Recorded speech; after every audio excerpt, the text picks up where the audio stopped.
Good morning! Happy Friday! Pansin niyo wala yung tuwalya ko dyan kasi binabad ko na. Pati yung isang platya. Yung tuwalya na ginamit sa akin, nagpa-massage ako. Nagpa-home service massage ako, di ba? Noong, Wednesday. Alam mo, lalong sumakit yung katawan ko. Siguro improvement reaction hanggang ngayon, 3 days na. Pero as time goes by, medyo nakawala na siya. And nagtimpla na ako ng coffee ko. Ilagay ko na ng Milo, isang Milo at saka dalawang equal na sugar. Tapos tupiin ko ito guys, ito mga nilabahan ko kahapon. Para mamayang gabi malaban ko yung pink and then gray ko na tuwalya. And it's very windy today. Ayan, tinan. Wait, kita ko sa'yo. Ayan, super windy ang panahon. Diba? Maglalampaso muna ako dito bago ko ito tupiin tapos mag-coffee tayo. Gusto ko sana simba sa Quiapo pero ayokong mangako kasi masama kapag gusto magsimba sa isang lugar tapos hindi mo tinupad parang nakaka-guilty, no? Tapos magluto ako ng ampalaya, guys. Ayan ito yung binili kong ampalaya. Ito yung magiging lunch and breakfast and lunch. Pero, meron kasi akong bread dito na binili kagabi, yung kababayan, tapos yung ube bread. Ito na lang siguro yung breakfast ko. Siguro yan yung lunch ko. Kung may matira, i-dinner ko. Kasi ayoko pa mag-rice today. Ang dami ko kasing kamatis na nabili sa grocery nung nakaraan. So, kailangan ko nang piliin yung mga hinog na para hindi masayang kasi, baka mabulok na siya, sayang naman. Pero, lampaso lang ako guys, wait lang. Oh my gosh guys, tapos na ako maglampaso dito. And binanlawan ko sa tubig yung dalawa kong tuwalya. Tapos minapad ko na sa, Zone Rocks color bleach at saka yung regular Zone Rocks. Tapos nilagyan ko na ng Breeze. Ang gamit kong detergent is Breeze, yung color blue. Tapos, nakapag-edit pala ako ng vlog guys kanina and na-upload ko siya. This vlog will be up on April 5, 2026. Kailangan na 2027. Coffee tayo guys. Pagkagising ko kasi kanina, dalawang garlic ako. Nag-chop ako ng dalawang garlic and then, yun ang aking ginagawa. Tapos 2 glass of water. Tapos ngayon parang pumupulo yung tiyan ko na parang mainit yung tiyan. Actually dati ang ginagawa ko sa garlic, biniblend ko tapos iniinom ko. Pero guys, oh my gosh, di ko kinakaya. Pawis na pawis ako. Alam mo yung parang kumain ako ng isang siling na buyo. Ganun pala ang effect mo. Alam nyo naman, kapag may fatty liver ka, garlic is the best daw. So kain tayo ng dalawang kababayan. Diba? Parang may merienda ako mama. Tapos kain ako ng isang ube bread. Ganito dapat ang ube bread nila o siksik. Kahapon puro bread. Paggabi pala. Wait lang. Ayan. Lipat ako dito sa table kasi mas okay. Coffee. Mamaya na ako magluto ng anong tawag dito? Ampalaya. Breakfast muna ako, nagugutom ako. Hindi ko pa natupito mamaya na. Gusto ko magpagupit. Pero baka kapag nagpagupit ako, yung buhok ko kumulot katulad dati. Kasi kulot talaga ako kaya kapag napansin niyo yung tumubo dito, puro kulot yan.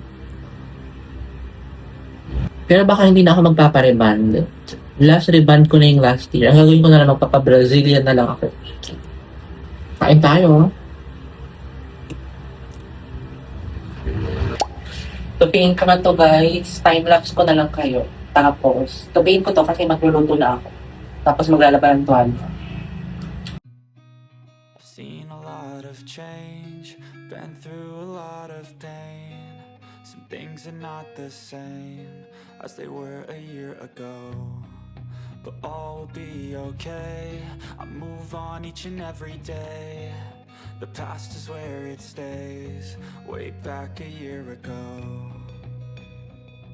I've changed for the better this time. I thought I would never be fine. I strive just to say I'm alright, and for the first time in a long time I'm alright. I've seen a lot of change, been through a lot of pain. Something Guys, mag-iwan na ako ng ampalaya. Pero unahin ko muna yung kamatis.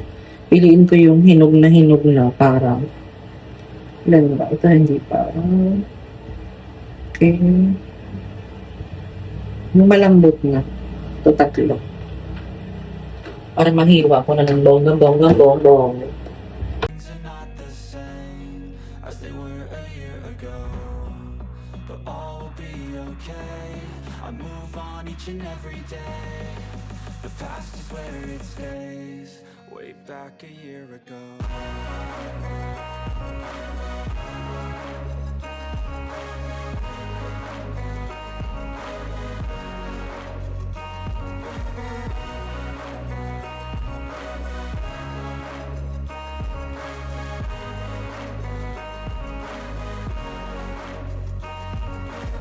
I ain't going back, I'm not falling. I'll push all my chips and call all in. I'll bet on myself, you keep stalling. I hear destiny and it's calling. I'll keep my head up high through the downs and lows, and we're all going life. Still nobody knows, but I'ma choose what's right and take what comes and goes. And ain't no one in life holding me back no more.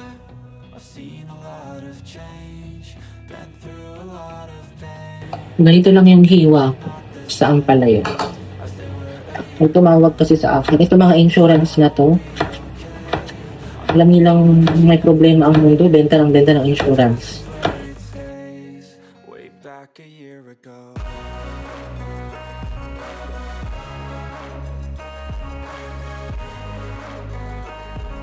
Guys, magluto na ako.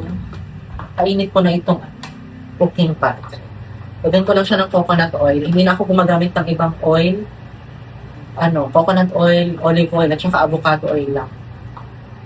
Yan ang healthy na oil. And, lagay ko na din ang sibuyas bawang. Para sabay-sabay na sila. Maluto pa lang.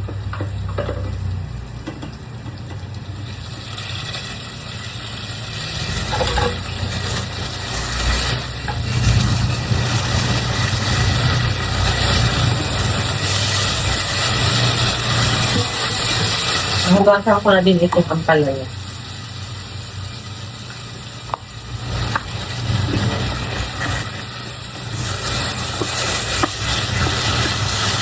Like I should, I can go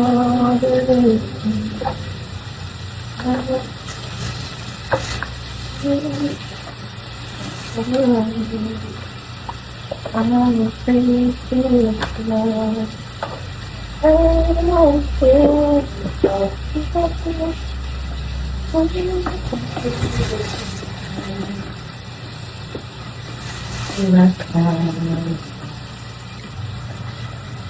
Ayan. Pwede ko nang ilagay yung ampalaya.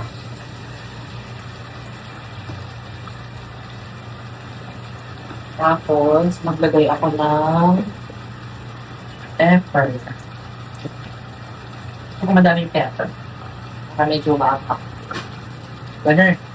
Tapos, lagyan ko lang ng salt. Yun lang ang pampalasa ko. Salt and pepper.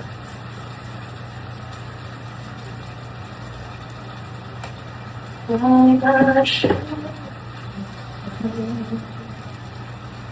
I can go just lagyan ko ng 3 itlog. 1, 2, 3. Batiin ko lang.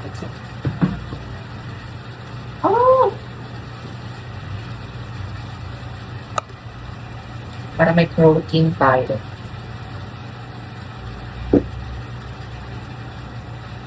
Pero lagyan ko to ng hot water kasi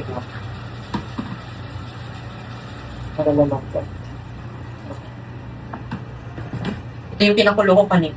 Sayang naman. Para mabilis mali. Sarap, oh. Madaming kamatis kasi. Perfect. Perfect siya. Perfect kaano.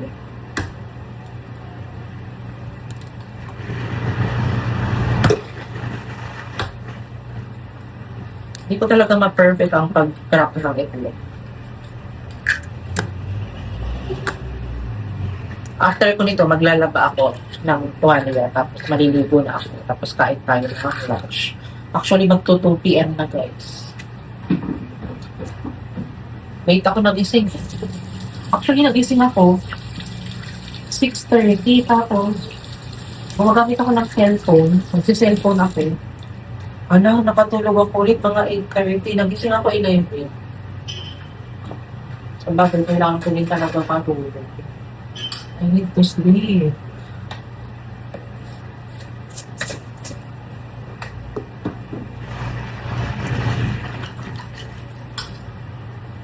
Guys, maluluto na ang ating ampalaya na may itlog. Lunch and dinner ko na to. Diba? Sarap. Tapos na ako magluto, guys, and then naglalaba na ako. Makasalang na dun sa gripo. And pagkatapos ko maglaba, malililig ang ino. Kaya sinabi na lang masatang ko. Tuwasya.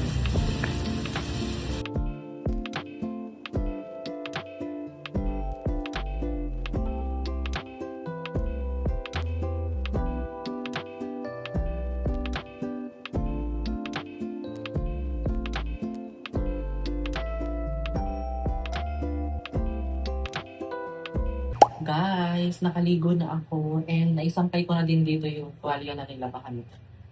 Ayan. Wait. Pink and gold. Tapos isang panyo.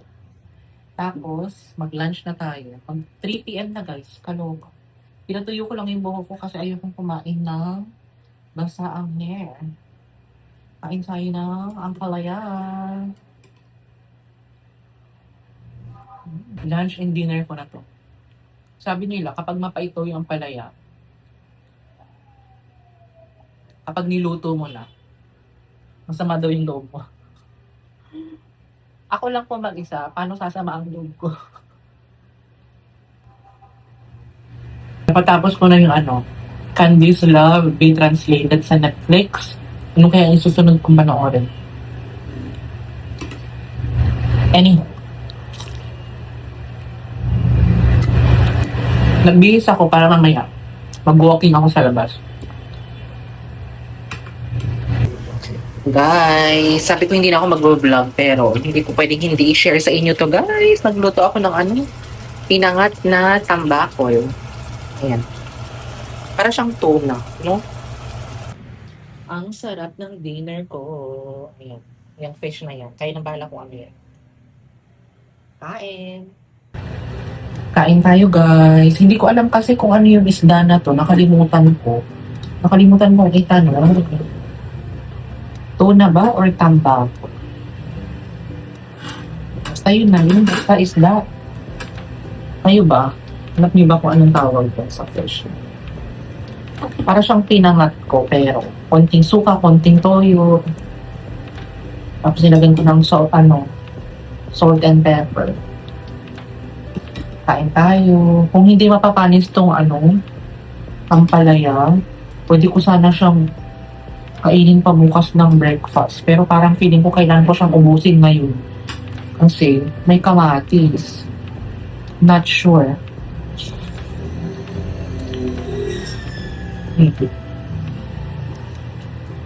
Gusto ko kasi ng fish. Kaya, bumili ako nito. 72 pesos. Itong 2 piraso. Pero parang matinik siya.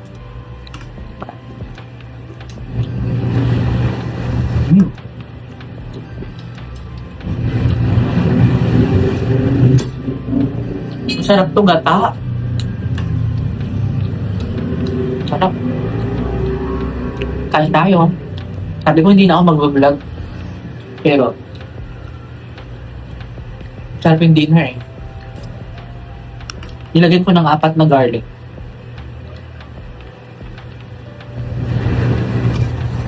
Kain tayo.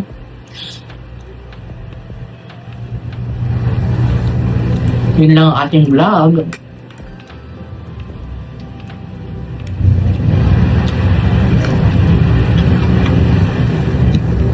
Low carb tayo today.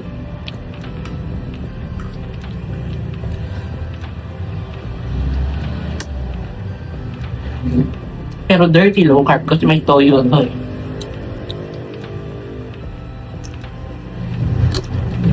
Ito, fully low carb. Kain tayo guys. Yun na ang ating vlog guys. Thank you guys for watching. Kain tayo, ang sarap. Pangat.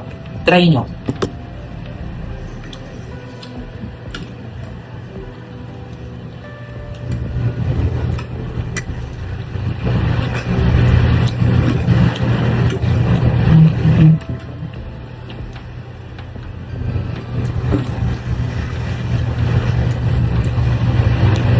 Mag-walking ako mamaya. Ang sarap to gata.